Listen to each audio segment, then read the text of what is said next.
நற்செய்தி வாசகம். படைப்பிற்கெல்லாம் நற்செய்தியை பறைசாற்றுங்கள். மார்க்கு எழுதிய தூய நற்செய்தியிலிருந்து வாசகம். அதிகாரம் 16, இறை திருவசனங்கள் 15 முதல் 20 முடிய.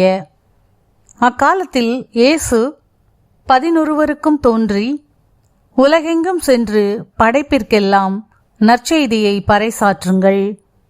நம்பிக்கை கொண்டு திருமுழுக்கு பெறுவோர் மீட்பு பெறுவர். நம்பிக்கை அற்றவரோ தண்டனை தீர்ப்பு பெறுவர். நம்பிக்கை கொண்டோர் பின்வரும் அரும் அடையாளங்களை செய்வர்.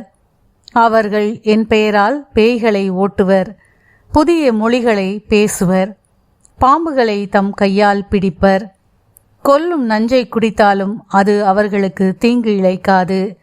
அவர்கள் உடல் நலமற்றோர் மீது கைகளை வைக்க அவர்கள் குணமடைவர் என்று கூறினார். இவ்வாறு அவர்களோடு பேசிய பின்பு ஆண்டவர் இயேசு விண்ணேற்றமடைந்து கடவுளின் வலப்புறம் அமர்ந்தார். அவர்கள் புறப்பட்டுச் சென்று எங்கும் நற்செய்தியை பறைசாற்றினர்.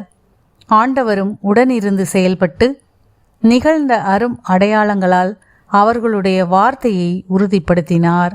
ஆண்டவரின் அருள்வாக்கு. கிறிஸ்துவே உமக்கு புகழ்.